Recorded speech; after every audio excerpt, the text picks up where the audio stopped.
L'enfant que j'ai accueilli chez moi a failli me tuer. Allah Akbar. Hello mes chitos et mes chitas, what's up guys? Les gars, story bi ki ko partagé nañ leen ko woowee Malik. Mais avant de rentrer dans le vif du sujet, je tenais à me présenter pour ñi ma xamagul. Hey la team, moi c'est Chita. Kanam bi jëm leen ko miss. Car di ngeen ko gis très fréquemment, vous n'allez même pas croire. Sama point fort à moi, ce sont les story time, des story time vrais. Li nga xamantene ñi ko dund wala ñi fekkee acte bi ñoom ñoo ñëw wax ma ko pour que ma eggee leen ko. Yéen a ngi ndaw. Maa ngi leen di inciter pour que ngeen dem sama compte bi di ngeen xam de quoi je parle. Et vous n'allez pas le regretter. Dama wóolu sama bopp nag. Bon les gars, abonnez-vous. Activez la cloche de notification pour ne manquer aucune de mes vidéos. Laissez un pouce bleu pour me soutenir et j'attends vos commentaires. Les pour leen xalaat bépp suggestion bu leen ma bëgg a def pour m'aider à m'améliorer manque xaar aussi ci commentaires yi. Je suis humaine matuma. Et ñi bëgg a partager seen story time soit pour avoir des conseils ou alerter la population mën ngeen ñëw sama Instagram leen rek laay laaj non plutôt deux. Na dëggu na neex ma jàllale ko. Allez générique.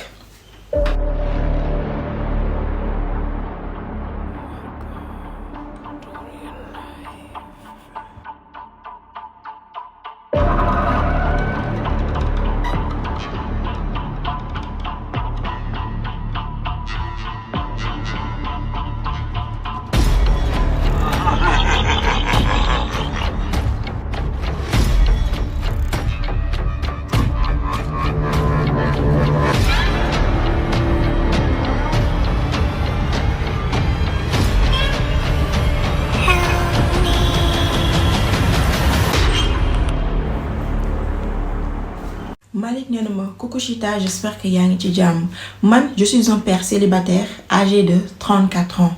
Malik ma Chita, man je vis qu'avec ma petite fille car cette dernière a perdu sa mère le jour où elle est venue au monde. Ma petite fille de 5 ans, elle est toute ma vie. Bëgguma mu manquer de rien moo tax may rey sama bopp ci liggéey bi. Nee na ma pour ne pas tomber aussi ci routine bi, pour ne pas di ennuyer wu tout le temps, je préfère chaque semaine, maanaam chaque samedi, je sors pour voir mes amis, samay xarit, samay amis d'enfance. Ñoom laay toog waxtaan ak ñoom ba pareille heure ma doogee ñibbisi. Mais su may quitté sama kër tous les samedis dafa am sama benn doomu voisine boo xamante ne elle est mi ngi ci vingtaine mais elle est mature. Moom laay woo moom mooy ñëw surveiller ma sama doom en attendant ma dem ma ñëw après ça ma fay ko. Musuma am benn problème ak moom ci liggéey bi may defaral. Un samedi nag comme tous les samedis maa ngi waajal maa ngi kontaan tout heureux di waajal dem sangu génn so sama habit bu décontracté pour dem fekk ji sama gaañ yi. Ma génn fekk sama doom ci néegam ma toog waxtaan ak moom tuuti lui faire la bise en attendant ma xaar la voisine, l'enfant de la voisine pour mu ñëw surveiller ko. Tout le temps su ma daan quitter sama kër je rentrais dans les minuit 1h du matin. Jour boobu nag comme d'habitude ma jox ay instructions la fille au père ma daal di génn jël sama caabi taal sama auto direction ci sama xarit yi. J'étais toute contente et tout ma dem ba fekk ji leen gis leen ñi ngi toog gaay ni ñëpp a ngi waxtaan ma ñëw fekk si leen ñu commencé di waxtaan et tout. Arrivé sur les lieux man gis que am na benn ballon de foot bu ñu teg à côté ma ne yii kon tey moom dañuy dribbler tey moom dañuy passante bal bi maanaam dinañ def quelques séances dinañ def quelques matchs et tout maa ngi kontaan ma commencé gaañ di ma takkini ma leen di takkini ba benn instant ñu téye ballon bi commencé di jouer. Man xooluma heure bi je voyais même pas l'heure passer ba ci yàgg ma tourné xool sama montre gis ni qu'il était dans les minuit moins ma ne heure bi moom gaaw na de ma naan gars yi xaaral ma gaawantu waajal jóg dem ñu naan ma takku jug heure bi lii moom teel na di yow boo daan dem da nga daan xaar ba ay minuit 1h du matin yooyu nga doogee dem toogal fii ñu def beneen partie jeu bul dem léegi waaye bul dem léegi ma naan leen non bàyyi leen ma dem rek ñu naan ma boy yi bu samedi ba samedi la ñuy gisee tey nga bëgg a ñibbi nii lan moo xew doo toog dina ci taaju may baab di ma baab man aussi vu que l'ambiance était cool bëgguma woon teel a dem ma ne ok naa toog tuuti ba 1h du matin ma daal di jug dem après ça man fàtte naa ni sax heure baa nga dem ne Chita maa ngi ci football bi fii maa ngi ci ataaya bi fii waxtaan yi sujet yi mi ngi neex man xalaatatuma ni sax que man mi dama war a dem fekk ci sama doom nee na benn instant rek ma xool sama montre gis ni qu'il était 3 heures moi 3 heures du matin j'étais sous le choc tellement heure bi gaaw bi mu gaaw man daf ma jaaxal rek ma daal jug ne yee gars yi man maa ngi dem heure bi gis ngeen heure bi jot et tout ñu naan ma waaw baax na kon nañ def noonu ba si kanam ñun moom ñu ngi fi ba si kanam nee na ci laa tàggantoo ak ñoom ma daal di jël sama caabi génn sama caabi sama poche dugg sama oto commencé dawal direction chez moi may daw di daw maa ngi ñokkali yoon bi tellement je voulais rentrer coûte que coûte vite fait ma xool ci la benn instant j'étais au volant ma jël sama téléphone bi nekkoon siège passager bi ma yëkkati ko ci laa gis ni que j'avais des appels manqués de la fille au père j'avais des appels manqués de les parents de la fille qui gardait ma fille instant boobu nag maa ngi paniqué maa ngi ñokkali yoon bi nen ma Chita j'ai même pas fait attention benn instant rek ma dal ci benn mbaam genre que y avait un âne qui était là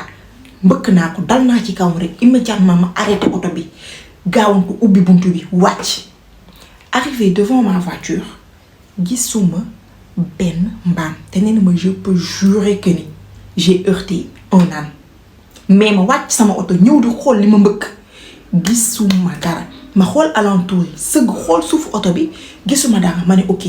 c'est juste que xëy na dama sonn xëy na heure bi may xoolee ba heure bi ak liggéey bi moom moo ma sonal ma yéegal sama oto commencé dawal même pas 2 minutes de route sama oto bi panne ci digg mbedd mi noonu digg àll bi il faisait sombre il y avait personne qui marchait man dong cundu sama oto bi panne ma wàcc ubbi capot bi jéem a xool réglage et tout mënuma ci dara ma jéem a foncé dara demul ma ne ok kon xaaral ma wàcc ma gaawantu dem parce que fii kenn du ma fi venir en net man kese maa fi nekk naa tëj oto bi ba demee incha allah ma daal di ñëwaat pour andi ak mécanicien pour que mu defaral ma ko nee na comme ça je sors ma wàcc oto bi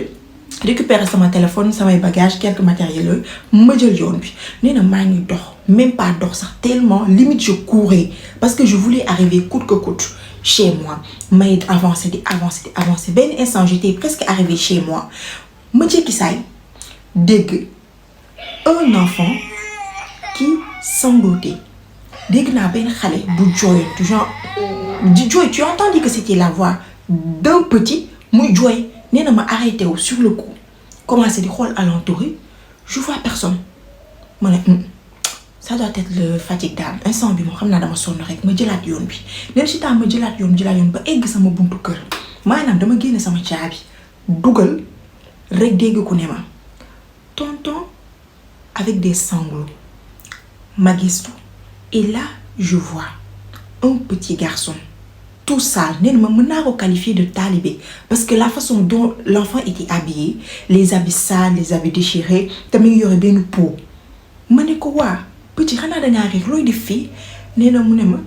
gisuma sama yaay mais ma ne ko ani say parents fan lañ nekk mu ne gisuma sama yaay ma ne ko à cette heure-ci mu ne ma sama yaay daa jékki saay bàyyi sama loxo gisatuma ko mi ngi jooy nee na maa ngi koy xool et tout may naan ko waa xaaral ma jàppale la ñu jéem ko xool aux alentours et tout ci laa ma xool mu ne ma sama yaay dafa ne ma su ma réeree naa dugg ci naa njëkk a tokki ci kër bi ma njëkk a gis moom dina ma ñëw jël si ma ne ko nee na ma sur le coup man maay naan xale bi waa yow sa yaay nan lay xamee ban kër nga nekk boo réeree nan nga xamee ban kër nga nekk ba nga naan dina ma jël si mu ne ma maman vient me chercher chaque jour fu ma munti nekk dina ma fa jël si nee na ma ne ok nee na là j'ai pas trop réfléchi ma ne ok ça doit être ça ma ne ko ma xool ko nee na ma Chita je pouvais pas le laisser là en sachant que xale bi ak sama doom à peu près même âge la ñu am xale bu ndaw ci digg dëkk bi guddi gi mi ngi lëndëm ma ne ok pas de souci dinaa ko jël su mu nel ba demee incha allah ñu xool parents bi fan lañ mën a nekk et tout nee Chita ma ne ko d'accord viens avec moi ma ubbi porte bi l'enfant rentre avec moi ma daal dugg gis sama doom mi ngi tëdd ci canapé bi ma petite fille ma princesse mi ngi tëdd ci canapé bi di nelaw ma tourné xool la fille au père qui doon surveiller sama doom moom mi ngi toog di ma xaar rek ma gis ko commencé et je suis désolée et tout maa ngi jéggalu j'ai même pas vu l'heure passer vraiment genre je m'excuse dinaa la jox ay supplément dinaa la dolli xaalis juste pour attente bi ma la xaarloo nii et tout mu ne ma non t'inquiète tonton c'est pas grave ma ne ko ok viens ma gunge la ba sa kër vu que moom mi ngi dëkk à pâté de maison c'est pas loin te mënuma ko bàyyi moom kese mu génn digg même si diggante bi soriwul ma ne ko viens je t'accompagne nee na ma ne le petit garçon xaar ma ci salon bi genre toogal nii maa ngi ñëw léegi vite fait ne le petit garçon ne ma d'accord ne ma Chita ma daal di génn ànd avec la petite avec la fille là qui surveille ma fille ànd ak moom ba ci buntu këram ba mu sonné ba dugg ma retourné. Arrivé chez moi j'ouvre la porte ma dirigé wu ci salon bi là je vois le petit garçon qui est assis ci fauteuil bi et y a ma petite fille mu tëdd ci kawam maanaam sama doom bu jigéen dafa jël boppam teg ko ci tànku xale bu góor bi di ko raaya gaaw bi. J'étais sous le choc parce que sama doom ba may quitté mi ngi nelaw profondément ma ne xale bu góor bi dafa yeewu mu ne ma non ma ne ah ok posé wu ma trop de questions ma ne d'accord ci laa fopp sama doom yóbbu ko ci néegam tëddal ko muur ko lui faire benn petit business et tout. Je ressors vu que je n'avais pas prévu d'accueillir quelqu'un encore moins benn xale ni xaaju guddi gi ma ne ok donc vu que c'est un gars c'est un petit garçon naa tëdd ak moom naa fanaanu ak moom ba demee inchallah ñu dem trouver ay parents ci laa ne ko toi tu viens avec moi ma ànd ak moom ba sama néeg ma ne ko mën nga tëdd ni ma ubbi sama armoire génneel ko benn couette daal di koy jox nee na le petit gars récupérer couette bi daal di tëdd na muuru na daal di tëdd ma ne ok man mu daal di jubal directement ci salle de bain bi pour prendre une douche. Ma dugg ma sangu ba génn tourné gis xale bi mi ngi tëdd di nelaw et tout ma daan ne ko dangay nelaw nee na mu xippi bët ci xool ma ne ko bon dangay xiif wala danga mar et tout pour que ma xoolal la loo lekk et tout mu ne ma non ça va ma ne d'accord ne ma Chita ma tamit ci laa sol sama pyjama ñëw tëdd auprès du petit. J'étais allongée auprès du petit ba ci yàgg commencé naa nelaw et tout mais maa ngi sentir benn chaleur. Madame, la chambre était excessivement chaude. C'était pas normal parce que nous étions en période seddaay mais je me suis pas levée immédiatement de me dindi sama muurukaay bi rek saa ne ko ne di nelaw mais la chaleur persistait. Ma ne ok ci laa yeewu immédiatement ma daal di yeewu ma siggi tourné xool le petit garçon il dormait profondément ma daal ne ok xëy na problème climat et tout ma daal dindi sama yére. Semi sama yére bi noonu desee pantalon bi kese ma jël clim bi taal clim bi daal di tëddaat la chaleur bi mi ngi commencé di wàññeeku la pièce mi ngi commencé di jël température bu normal daal ma tëdd commencé waat nelaw même pas quelques minutes de sommeil Chita je suis réveillée à cause des bruits bizarres ci chambre bi je me réveille immédiatement ma xool alentour yi je vois rien. nee na ma normalement la nuit quand il fait excessivement sombre noonu doo gis bu baax mais vu que man sama chambre dafa am genre LED damay gis et tout damay gis LED ji su ma ko branché damay gis noonu même si c'est pas très clair ma xool ci alentour yi je vois rien ma xool xale bi gis ne xale bi mi ngi nelaw ma ne ok sama imagination loolu xëy na la ma doon gént ma daal di tëddaan nelaw.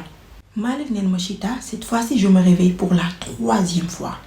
pas pour ay détails yu ndaw déedéet là. Ça devient quelque chose de très sérieux parce que dama sentir quelque chose de très lourd nee ma Chita loolu comme loxo xawma loolu lan la mais comme loxo mais loxo bu jël poids boo xamante ni tegu nii sama dënn bi j'arrivais plus à respirer correctement j'ouvre les yeux je n'arrive à rien voir je sentais am na lu dës sama poitrine bi et je me débattais juste pour me lever mais j'y arrivais pas ci laa tourné sama bopp bi pour xool le petit garçon n'était pas là le petit garçon n'était pas à côté de moi ma commencé di débattre jékki saay commencé réciter ay sourate affaire bi jékki saay rek daal di bàyyi ni Chita ni mu bàyyee ak courant bi ni mu coupé wi ci kër gi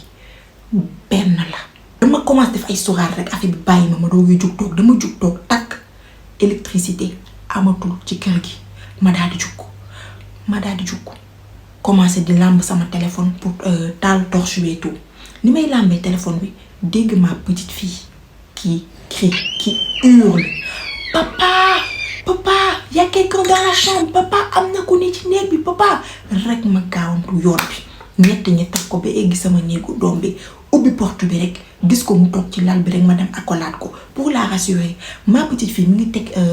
mi ngi nëbb kanamam gi ci sama épaule yi nii maa ngi koy rassurer t'inquiète pas ma chérie da nga doon gént et tout t'inquiète pas c'est pas grave papa est là mu ne ma avec des chuchotements et tout mu ne ma papa y a quelqu'un derrière toi papa am na ku nekk sa ginnaaw immédiatement je me retourne je vois rien parce que la chambre était noire de chez noir. Je ne vois rien. Mais c'était bizarre. Certes, je ne voyais rien, mais je sentais une présence. Ma commencé. Ne sama doom bi andi sa téléphone parce que am na téléphone mais téléphone jeu et tout andi sa téléphone nee na mu xëcc ko rek jox ma jël taal torche bi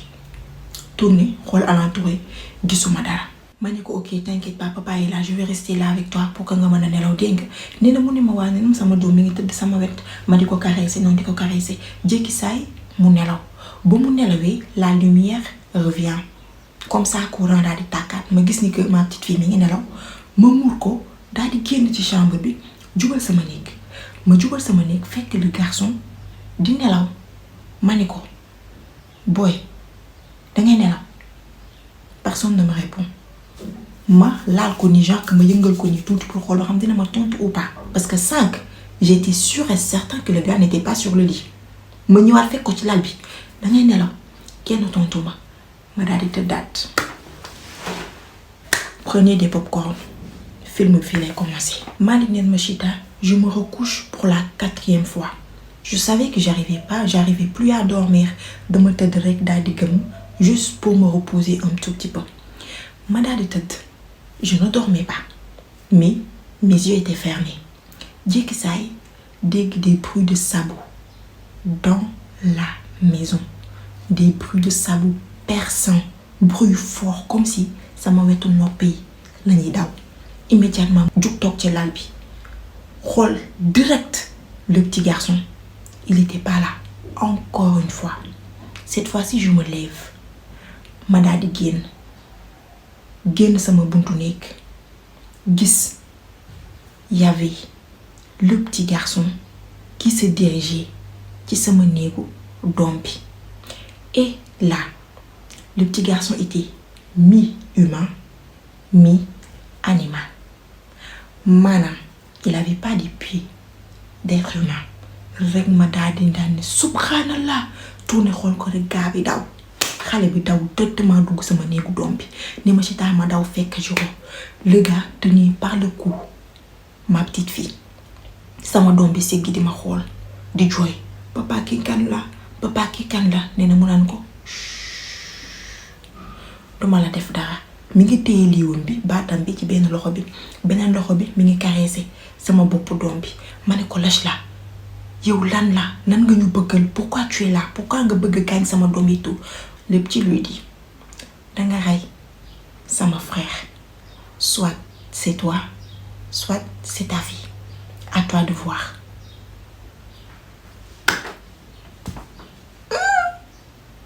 ma siggi xool ko j'étais paniquée je tremblais ma naan ko damaa xam kan mooy sa frère man damaa xam yow yaay kan yow dama la doon jàppale rek pourquoi nga bëgg ñu def lii lâche ma fille. Ne ma Chita sur le moment man je savais que j'étais prêt à donner ma vie pour sauver celle de ma petite princesse. ci laa ne ko bàyyi ko nga ñëw jël ma. nee na l'enfant sourit ak benn regard bu perçant boo xamante ne daal di buma xale bi tëdd. xawma lan la def xale bi ba xale bi immédiatement elle s'est endormie. mu ne ma jiitu maa ngi topp sa ginnaaw. ci laa xam ne instant boobu dafa bëggoon ma dem sama néeg ma génn chambre bi mu topp ma dox ba sama néeg garab xale bu jigéen xale bu góor bi daal ma fay topp. neen ma Chita le petit garçon là force bi mu àndal man l'homme grand gaillard que je suis j'ai pas cette force. xale bi daf ma plaqué ci kaw lal bi yéeg sama kaw. Là je ne pouvais même pas le regarder tellement ses yeux me faisaient peur. dama gëm j'essayais de me débattre mais je ne pouvais pas bouger. Ne ma Chita le petit m'a tenu par le cou et là je sentais son souffle tellement chaud ci sama kanam gi. xale bi di jege petit à petit di jege si kanam yaram genre que je sentais que souffle bi mi ngi gën di fort. Foofu laa xamee ne mi ngi gën di jege si petit à petit. Man je restais ferme en fait man là sur le moment mes yeux étaient fermés tellement j'avais peur. Je ne pouvais même pas sigg xool ko. Et là j'entends une voix lui dire bàyyi ko deewul. Il y a une voix surgit de nulle part qui lui dit bàyyi ko deewul. L'enfant arrête. genre que souffle bi mu doon ñëw sama kanam gi sentiratuma ko sa main qui était serrée wàññeeku na rek ma daal di bumax xale bi parce que xam naa ne instant boobu bàyyi na genre yaa ma bàyyi na ko tuuti ma daal di koy bumax ba ma ko bumax ci laa gis y avait une dame elle était pas vieille elle était pas jeune mi ngi ci milieu bi mais la dame elle était tellement belle mais ses pieds n'étaient pas humains comme celui du petit garçon mu ne ko nañu dem ñoom ñaar vite fait xawma kaw lañu jaar xawma suuf lañu jaar mais juste ni may retourné bu gisatuma leen gisatuma la dame gisatuma xale bi rek ma daw génn sama néeg dem fekk ci sama doom baa ngi ne la profondément pour man da koo def quelque chose de mal ma koy yee bébé réveille-toi xawma lan ci la saa si samay doom bi daal di yeewu comme ça di ma papa pourquoi kii kan la et tout ma ne ko non t'inquiète pas c'était juste les nouveaux voisins parce que bëgguma ko tiital ma tëdd sama wetu doom instant bu maa ngi tëdd ci wetam di ko jéem a rassurer sama doom bi mujj na nelawaat man je ne pouvais pas fermer les yeux noonu laa toogee ci sama wetu doom jusqu'au petit matin. Le matin, je savais que je ne pouvais pas rester ainsi, toog les bras croisés parce que xawma ba xam ñee dina ñëwaat ou pas xawma lan la ñu bëggaloon je ne comprends rien ci laa fobee sama doom sama premier réflexe mooy ma jubal dem ci juuma bu mag bi nekk suñu wetu kër. Arrivé sur les lieux ma fay fekk imam bi moom daf ma gis takk mu ne ma lan la qu'est-ce qui se passe ci laa ko raconté tout ce qui s'est passé durant la nuit de A à Z bàyyiwuma benn détail imam bi daal di may xool daal di may reetaan ne ma chaque jour ma wax leen moytu leen guddi yi ngeen di dem moytu leen guddi yi ngeen di dem mu ne ma ñooñu nga tasanteel woonam c'était leur maman avec ses 2 enfants ñoom yàgg nañoo terroriser koñ bi depuis 5 ans depuis 5 longues années mais ñi tasante ak ñoom ils ne sont pas chanceux parce que xale yi réglé wuñ dañuy daw rek te koo ci def lu ndaw tu vas le payer très cher tu as eu de la chance parce que ki nga gaañ c'est genre que c'était le frère jumeau à l'autre ñoom ñaar xale yi ay frères jumeaux lañ la dame c'était leur mère dañ doon dàkkante ci guddi gi Malick ci la leen bëgg maintenant le petit voulait se venger coûte que coûte vu que leur maman n'était pas à côté moom ci la ñëw ne moom mooy venger boppam yaayam du ci dara moom mooy venger boppam mu ne ma la maman là bu ñëwloon ba arrêter l'autre waxuma la yow rek de mais sa famille souvenir lay nekk après. mais mu ne ko ne t'en fais pas ñoom ñu leen di gaañ kese la ñuy tooñ duñu jóg di def lu bon en vrai juste pour le plaisir